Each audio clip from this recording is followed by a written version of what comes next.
तो नमस्कार, स्वागत है आप सभी का एजुकेशन मंत्रा में। दोस्तों, सुबह के वीडियो में बहुत सारी इंपॉर्टेंट इन्फॉर्मेशन को हम लोग डिस्कस करते हैं। तो दोस्तों, आज की डेट में देखा जाए तो ओबीसी आरक्षण पर बहुत बड़ा फैसला आया है कल की डेट में, और यहाँ पर अखिलेश यादव सामने आए हैं और उन्होंने आरक्षण विरोधी भाजपा को कहा है और घड़ियाली आंसू बहा रही भाजपा, ऐसे बहुत सारे स्टेटमेंट हैं, उनको हम देखेंगे।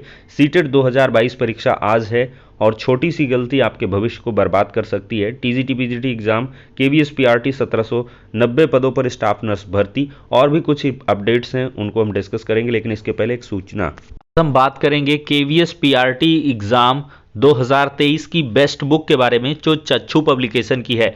दोस्तों, अगर देखा जाए तो इस पुस्तक की खास बात यह है कि ये नवीनतम पाठ्यक्रम और पैटर्न पर आधारित है और इस स्टडी गाइड में आपके सभी सब्जेक्ट्स को कवर किया गया है। जनरल इंग्लिश हो गया, सामान्य ज्ञान समसामयिकी हो गया, शिक्षा शास्त्र, सामान्य विज्ञान, सामान्य गणित, पर्यावरण विज्ञान, सामान्य हिंदी, तार्किक योग्यता और कंप्यूटर जानकारी। तो दोस्तों, इसमें 2000 से अधिक बहुविकल्पीय प्रश्न भी दिए गए हैं। तो देर किस बात की है, चक्षु पब्लिकेशन की इस बेस्ट बुक के साथ अपनी प्रिपरेशन को बूस्ट करें। ये पुस्तक आपको ऑनलाइन और ऑफलाइन दोनों मोड में अवेलेबल कराई गई है। ऑनलाइन के लिए लिंक डिस्क्रिप्शन बॉक्स में प्रोवाइड किया गया है और ऑफलाइन के लिए किसी भी नज़दीकी बुक स्टॉल पर कॉन्टैक्ट कर सकते हैं। दोस्तों, देखा जाए तो कल की डेट में इलाहाबाद हाईकोर्ट की तरफ से एक बड़ा फैसला दिया गया है, जिसमें ओबीसी आरक्षण को समाप्त किया गया है और ओबीसी आरक्षण के जो पद रहेंगे, यानी कि निकाय चुनाव की ये बात है, तो उनको जनरल की तरीके ट्रीट किया जाएगा। तो इस पर देखा जाए तो अब सियासत तेज हो चुकी है। हालांकि मुख्यमंत्री योगी आदित्यनाथ जी के तरफ से स्पेशल लीव पिटीशन इसमें दाखिल करने की बात कही गई है। एसएलपी दाखिल करेंगे सुप्रीम कोर्ट में, और इसके बाद और भी कुछ जो है टेक्निकलिटीज़ हैं जिनके माध्यम से इस मुद्दे को सॉल्व किया जाएगा। लेकिन यहाँ पर अखिलेश यादव आए हैं और उनके कुछ स्टेटमेंट देखते हैं। साफ शब्दों में आरक्षण विरोधी है भाजपा, ऐसा कह रहे हैं अखिलेश। सपा के राष्ट्रीय अध्यक्ष अखिलेश यादव ने कहा है कि भाजपा आरक्षण विरोधी है। वह निकाय चुनाव में ओबीसी आरक्षण पर घड़ियाली आंसू बहा रही है। आज भाजपा ने पिछड़ों के आरक्षण का हक छीना है और कल बाबा साहब द्वारा दिए गए दलितों के आरक्षण को भी छीन लेगी। आरक्षण को बचाने की लड़ाई में पिछड़ों दलितों को सपा का साथ देना होगा। उन्होंने ऐलान किया है, जरूरत पड़ी तो पार्टी इस फैसले के खिलाफ सुप्रीम कोर्ट का जो दरवाजा है उसको खटखटाएगी। सपा अध्यक्ष ने कहा है कि निकाय चुनाव में ओबीसी का आरक्षण खत्म करने का फैसला दुर्भाग्यपूर्ण है। न्यायालय के समक्ष जानबूझकर तथ्य प्रस्तुत नहीं किए गए। प्रदेश की 60% आबादी को आरक्षण से वंचित कर दिया गया। भाजपा ने इससे पहले 17 अति पिछड़ी जातियों से भी झूठ बोला है। भाजपा सरकार की पिछड़ा विरोधी नीयत साफ हो गई है। भाजपा जो खुद नहीं कर पाती है वह जनहित याचिका के माध्यम से करवाती है। अंत्योदय का जुमला देने वालों ने जिस तरह छल से समाज के पिछड़ों का हक, सम्मान और अधिकार छीनने का काम किया है वह लोकतंत्र के लिए दुर्भाग्यपूर्ण है। वहीं इस मामले में देखा जाए दोस्तों तो आरक्षण खत्म करने की साजिश बता रहे हैं रामगोपाल, सपा के राष्ट्रीय महासचिव हैं, और शिवपाल ने किया है आंदोलन का ऐलान। सपा विधायक शिवपाल सिंह यादव ने फैसले को दुर्भाग्यपूर्ण बताते हुए कहा है कि सामाजिक न्याय की लड़ाई को इतनी आसानी से कमजोर नहीं होने दिया जाएगा। ये दोस्तों हाईकोर्ट के फैसले के मद्देनज़र निकाय चुनावों का जो टलना है वो तय हो चुका है। यूपी में अब स्थानीय निकाय चुनाव अप्रैल या मई में होने की संभावना है। 27 अक्टूबर को 2017 में जारी हुई थी चुनाव की अधिसूचना। 5 दिसंबर को इस बार जारी किया मेयर पद का आरक्षण। कहाँ चूक हुई है? देखिए, निकाय चुनाव में सीटों के आरक्षण को लेकर सुप्रीम कोर्ट ने वर्ष 2010 में फैसला दिया था। इसमें यह साफ कर दिया गया था कि आयोग का गठन करते हुए अन्य पिछड़ा वर्ग के लिए वार्डों और सीटों का आरक्षण किया जाएगा। इसके बाद इसकी अनदेखी की गई। आरक्षण को लेकर हर बार स्थानीय निकाय निदेशालय की अहम भूमिका रहती है, लेकिन सूत्रों का कहना है कि इस बार उसकी मदद नहीं ली गई। अधिकतर नए अधिकारी लगे हुए थे, इसलिए चूक हो गई। अब दोस्तों देखा जाए तो कई अफसरों पर हो सकती है कार्रवाई।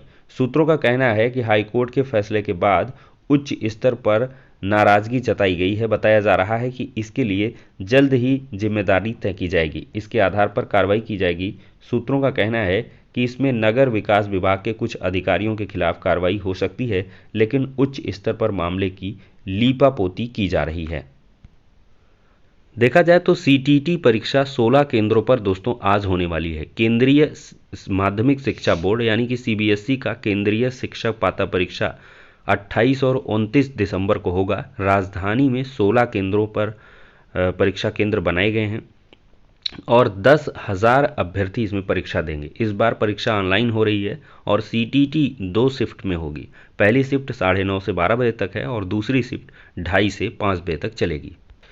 दोस्तों देखा जाए तो सीटेट दिसंबर 2022 का परीक्षा दिन आज है और कुछ बेहतर और ज़रूरी बातें हैं जिनको आपको जानना ज़रूरी है। दोस्तों पहली बात यह है कि आप अपने साथ एडमिट कार्ड लेकर जाएंगे और साथ ही साथ एक फ़ोटो आईडी जैसे आधार कार्ड, पैन कार्ड वगैरह हो गया, इसको मैंडेटरी रूप से, और एक सेल्फ डिक्लेरेशन फॉर्म है जिसमें कि आपके कोविड के कोई सिम्टम नहीं है, इसकी डिक्लेरेशन देनी है। और साथ ही साथ आप अगर देखें तो एक बाल पॉइंट पेन ले जाना है, वो ब्लैक हो ब्लू हो चलेगा, 2 या 3 पेन आप ले सकते हैं। बाकी जो विवाहित महिलाएं हैं तो उनको जो है कोई भी ज्वेलरी नहीं पहननी है, सिर्फ उनका हार रहेगा। और देखा जाए तो दोस्तों कुल मिलाकर एक्सटर्नल कोई भी सामान अलाउड नहीं है। पिछली बार काफ़ी स्ट्रिक्ट मामला देखने के लिए मिला था। और दोस्तों देखा जाए तो एग्ज़ाम में जो सबसे ज़रूरी बात है, पेशेंस के साथ एग्ज़ाम दें। समय पर्याप्त है, काफ़ी ज़्यादा समय मिलता है। अगर आपने अच्छे से पढ़ाई की है तो समय पर्याप्त है और आपको हड़बड़ाने की बिल्कुल भी ज़रूरत नहीं है।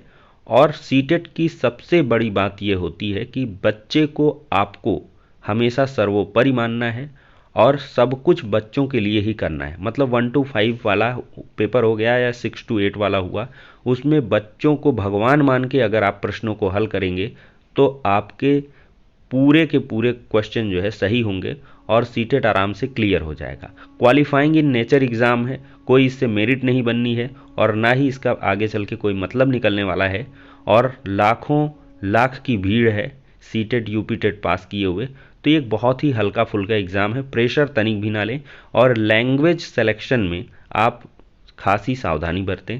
लैंग्वेज 1 जो आपने चूज कर रखी हो, हिंदी भाषी क्षेत्र से अगर आप हैं तो हिंदी आपने सेलेक्ट की होगी। लैंग्वेज सेकंड में आप संस्कृत या इंग्लिश में से जो भी चुने हैं तो उसका चुनाव कर लें और कायदे से देखकर ही पूरे क्वेश्चंस को अटेम्प्ट करें। और बाकी इसमें कुछ खास बात रहती नहीं है। अब दोस्तों चलते हैं अगली अपडेट की तरफ। देखा जाए तो दोस्तों केवीएस पीआरटी में इस बार रिकॉर्ड तोड़ आवेदन हो रहे हैं। सीटेट अपियरिंग वालों के अलाउड भी नहीं किया गया है, लेकिन जो आवेदन का आंकड़ा है वो 10 लाख के अबव जा चुका है। और टीचिंग और नॉन टीचिंग के पोस्ट को अगर हम जोड़ लें तो 15 लाख से भी अधिक आवेदन हो चुके हैं। सबसे ज़्यादा अगर देखा जाए तो भीड़ पीआरटी में है, क्योंकि पीआरटी के लिए इंतजार उत्तर प्रदेश सहित बहुत सारे स्टेट के स्टूडेंट्स कर रहे हैं और काफ़ी दिनों बाद ये भर्ती का नोटिफिकेशन आया है। तो उत्तर प्रदेश का हर एक छात्र केवीएस पीआरटी के लिए एग्ज़ाम के लिए अपना फॉर्म अप्लाई कर रहा है। तो जिन्होंने फॉर्म अप्लाई नहीं किया है, अभी भी लास्ट डेट है, तो आराम से अप्लाई कर लें और नए सिलेबस के अकॉर्डिंग आप जो भी सिलेबस में चीज़ें हैं उनके अनुसार सिर्फ पढ़ाई करेंगे और फोकस्ड पढ़ाई करें, आपका सिलेक्शन दोस्तों तय है। अब दोस्तों देखा जाए तो टीजीटी पीजीटी एग्ज़ाम 2022 को लेकर फिर एक नई खबर आई है। देखा जाए दोस्तों तो सदस्यों के इंतजार में अटकी टीजीटी पीजीटी भर्ती 8 अप्रैल से माध्यमिक शिक्षा सेवा चयन बोर्ड है सदस्य विहीन। तो यहाँ पर दोस्तों देखा जाए तो कई बार प्रतियोगी छात्र पदों की संख्या बढ़ाने और परीक्षा तिथि घोषित किए जाने की मांग को लेकर चयन बोर्ड पर प्रदर्शन कर चुके हैं। इसके बाद भी चयन बोर्ड ने अब तक परीक्षा घोषित नहीं की है। आवेदन प्रक्रिया पूर्ण है, लेकिन दोस्तों यहाँ पर सदस्यों का इंतज़ार है और सदस्य दिसंबर महीने में भी ज्वाइन नहीं कर पाए तो इसका साफ तौर पर मतलब है कि आपका एग्ज़ाम फरवरी में बिल्कुल नहीं होगा और ये अब मई और जून की राह पर निकल चुका है। दोस्तों देखा जाए तो मेडिकल कॉलेजों में 1790 स्टाफ नर्सों की भर्ती होगी। शासी निकाय की बैठक में निर्णय हुआ है, कई अन्य फैसलों को भी मंजूरी दी गई है। राज्य चिकित्सा महाविद्यालयों में हर साल होंगी 2000 भर्तियां। ये एक बड़ा आदेश है, डिप्टी सीएम ने इसकी अनाउंसमेंट कर दी है। यह प्रक्रिया 3 महीने में पूरी होगी और इसके बाद हर साल 2000 कर्मियों की भर्ती भी की जाएगी। तो दोस्तों ये हो गया आज का वीडियो। पसंद आया हो तो लाइक एंड शेयर करें। नेक्स्ट वीडियो में मिलते हैं।